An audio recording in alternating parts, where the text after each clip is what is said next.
Lectura del segundo libro de Samuel. En aquellos días, Absalón se encontró frente a los hombres de David.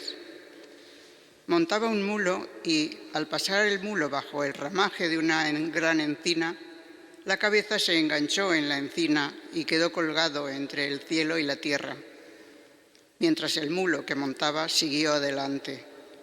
Alguien lo vio y avisó a Joab: «He visto a Absalón colgado de una encina». Cogiendo Joab 3 venablos en la mano, los clavó en el corazón de Absalón. David estaba sentado entre las dos puertas. El vigía subió a la terraza del portón sobre la muralla. Alzó los ojos y vio que un hombre venía corriendo en solitario. El vigía gritó para anunciárselo al rey. El rey dijo: «Si es uno solo, trae buenas noticias en su boca». Cuando llegó el cusita, dijo: «Reciba una buena noticia el rey, mi señor. El Señor te ha hecho justicia hoy, librándote de la mano de todos los que se levantaron contra ti». El rey preguntó: «¿Se encuentra bien el muchacho Absalón?». El cusita respondió: «Que a los enemigos de mi señor, el rey, y a todos los que se han levantado contra ti para hacerte mal, les ocurra como al muchacho». Entonces el rey se estremeció, subió a la habitación superior del portón y se puso a llorar. Decía al subir: «Hijo mío, Absalón, hijo mío, Absalón, ¿quién me diera haber muerto en tu lugar? Absalón, hijo mío, hijo mío». Avisaron a Joab: «El rey llora y hace duelo por Absalón». Así, la victoria de aquel día se convirtió en duelo para todo el pueblo, al oír decir que el rey estaba apenado por su hijo. Palabra de Dios. Te alabamos, Señor. Inclina tu oído, Señor, escúchame. Inclina tu oído, Señor, escúchame. Inclina tu oído, Señor, escúchame, que soy un pobre desamparado. Protege mi vida, que soy un fiel tuyo. Salva, Dios mío, a tu siervo, que confía en ti. Inclina tu oído, Señor, escúchame. Piedad de mí, Señor, que a ti te estoy llamando todo el día. Alegra el alma de tu siervo, pues levanto mi alma hacia ti, Señor. Inclina tu oído, Señor, escúchame. Porque tú, Señor, eres bueno y clemente, rico en misericordia con los que te invocan. Señor, escucha mi oración, atiende a la voz de mi súplica. Inclina tu oído, Señor, escúchame. Aleluya, aleluya, aleluya. Cristo tomó nuestras dolencias y cargó con nuestras enfermedades. Aleluya, aleluya, aleluya.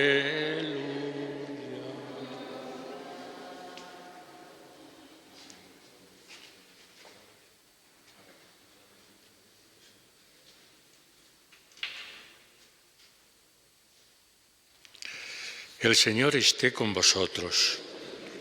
Evangelio de nuestro Señor Jesucristo según San Marcos. En aquel tiempo, Jesús atravesó de nuevo en barca a la otra orilla. Se le reunió mucha gente a su alrededor y se quedó junto al mar.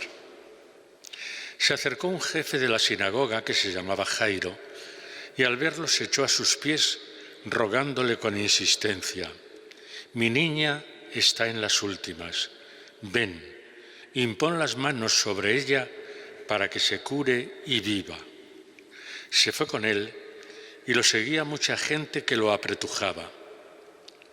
Había una mujer que padecía flujos de sangre desde hacía 12 años. Había sufrido mucho a manos de los médicos y se había gastado en eso toda su fortuna. Pero en vez de mejorar se había puesto peor. Oyó hablar de Jesús y acercándose por detrás entre la gente, lo tocó el manto pensando: con solo tocarle el manto curaré. Inmediatamente se secó la fuente de sus hemorragias y notó que su cuerpo estaba curado. Jesús, notando que había salido fuerza de él, se volvió enseguida en medio de la gente y preguntaba: ¿quién me ha tocado el manto? Los discípulos le contestaban: ¿ves cómo te apretuja la gente y preguntas quién me ha tocado? Él seguía mirando alrededor para ver a la que había hecho esto. La mujer se acercó asustada, temblorosa. Al comprender lo que había ocurrido, se le echó a los pies y le confesó toda la verdad. Él le dice: hija, tu fe te ha salvado. Vete en paz y queda curada de tu enfermedad. Todavía estaba hablando cuando llegaron de casa del jefe de la sinagoga para decirle: tu hija ha muerto, ¿para qué molestar más al maestro? Jesús alcanzó a oír lo que hablaban y le dijo al jefe de la sinagoga: no temas, basta que tengas fe. No permitió que le acompañase nadie más que Pedro, Santiago y Juan, el hermano de Santiago. Llegan a casa del jefe de la sinagoga y encuentra el alboroto de los que lloraban y se lamentaban a gritos, y después de entrar les dijo: ¿qué estrépito y qué lloros son estos? La niña no está muerta, está dormida. Se reían de él. Pero él los echó fuera a todos y con el padre y la madre de la niña y sus acompañantes entró donde estaba la niña, la cogió de la mano y le dijo: Talita cumi, que significa: contigo hablo, niña, levántate. La niña se levantó inmediatamente y echó a andar. Tenía 12 años y quedaron fuera de sí llenos de estupor. Les insistió en que nadie se enterase y les dijo que dieran de comer a la niña. Palabra del Señor. Sentaos un momento. Estamos terminando de leer como primera lectura el segundo libro de Samuel. Mañana leeremos ya el último capítulo. Y en este episodio de hoy nos presenta el autor del libro, digamos que como dos hechos diferentes, aunque unidos. Uno, la crueldad del hijo de David, de Absalón, que se ha rebelado contra su padre, y la crueldad que es la forma en que muere. Y la segunda parte es conmovedora, porque vemos al rey David que cuando le llega la noticia de la muerte del hijo, se echa a llorar desconsolado y gritando: hijo mío, Absalón, hijo mío, ¿quién me diera haber muerto en tu lugar? Es decir, Absalón se había rebelado contra su padre, tenía ese afán de poder, de quitarle el poder a su padre. Pero el amor de un padre hacia el hijo es capaz de, de justificar todas las cosas. Y por eso aquí lo que se manifiesta, y por eso digo que es conmovedor, como a pesar de las enemistades, a pesar de que el hijo va contra el padre, sin embargo el amor del padre es mucho mayor, es la fuerza mayor que guía a David por la muerte de su hijo. Ya lo veíamos anteayer en la segunda lectura del domingo, cuando la primera carta a los Corintios hacía ese himno al amor, si recordáis, el amor que ama sin límites, que disculpa sin límites, que cree sin límites, el amor que no pasa nunca. Y ese es el amor que nos muestra hoy el rey David por la muerte de su hijo. Y no solo él, sino que, que contagia a todo el pueblo. La victoria de aquel día se convirtió en duelo para todo el pueblo, al oír decir que el rey estaba apenado por su hijo. Es decir, es el pueblo entero el que se solidariza con el rey David y entonces se pone en su lugar, sufriendo también o estando disgustado por la muerte de su hijo. ¿Qué vemos en el Evangelio? En el Evangelio ya entramos en el tema de la fe.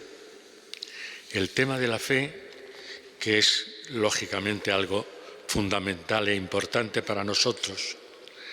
Estamos viendo a un Jesús que está la gente a su alrededor, pero que se acerca un jefe de la sinagoga, que no era un cualquiera, era una persona importante, un jefe de la sinagoga que aquí está manifestando su fe en Jesús. Le hemos visto, vuelvo otra vez al Evangelio del domingo pasado, donde cuando Jesús les dice que no va a hacer ningún milagro en su pueblo, en su sinagoga, y la gente se pone furiosa por el ejemplo que pone, tanto de Elías como de Eliseo, que curan a personas que no pertenecen al pueblo de Israel, y entonces la gente se enfada.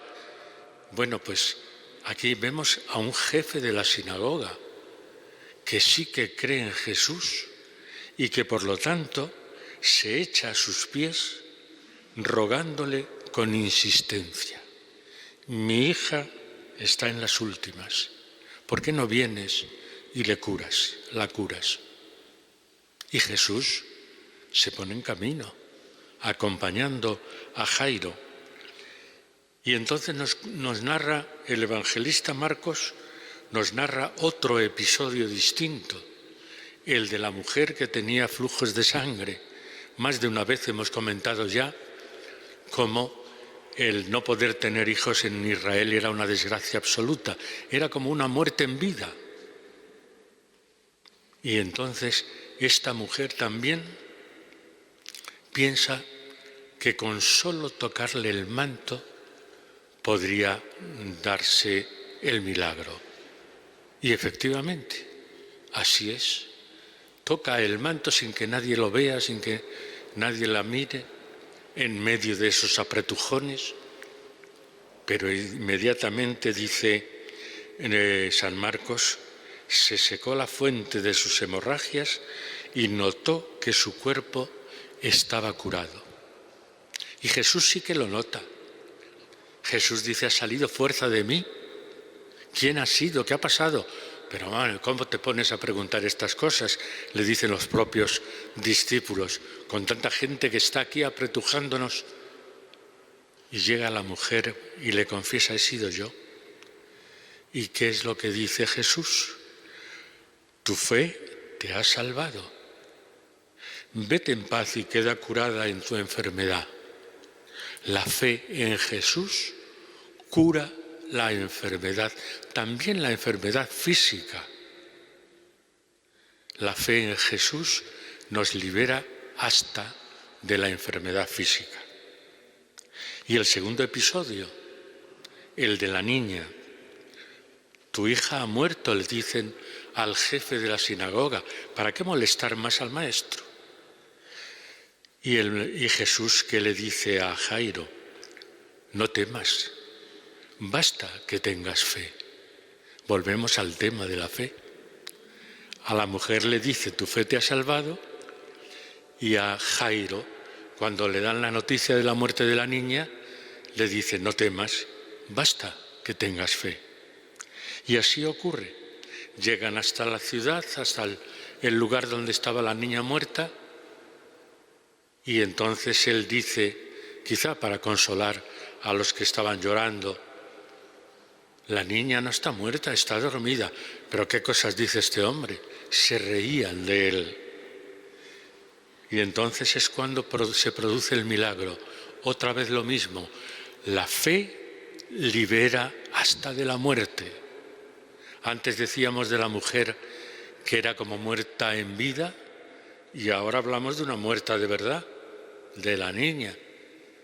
La fe cura las enfermedades y supera incluso la muerte. Nos hace distintos. La fe en Jesús nos renueva, nos hace hombres nuevos y nos hace vivir de otra manera, sabiendo que incluso podemos superar la muerte. Pero Jesús sigue dando muestras de su humanidad. No solamente hace el milagro y la niña se levanta, sino que como humano que es, dice: dad de comer a la niña, no vaya a caer otra vez enferma. Ahí se le ve también esa dimensión humana que tiene Jesús. Bueno, pues es a lo que nos invita el evangelista San Marcos, a tener fe en Él, a saber que teniendo fe en Jesús, digamos que nuestras limitaciones quedan superadas, incluida la limitación de la muerte. Pues que al celebrar la Eucaristía el Señor nos ayude de verdad a vivir esa fe, a profundizar en esa fe, para que contemplemos, para que de alguna manera toquemos la liberación que el propio Jesús nos trae. Vamos a pedirle al Señor que nos libere y que nos dé fuerzas para creer profundamente en su mensaje.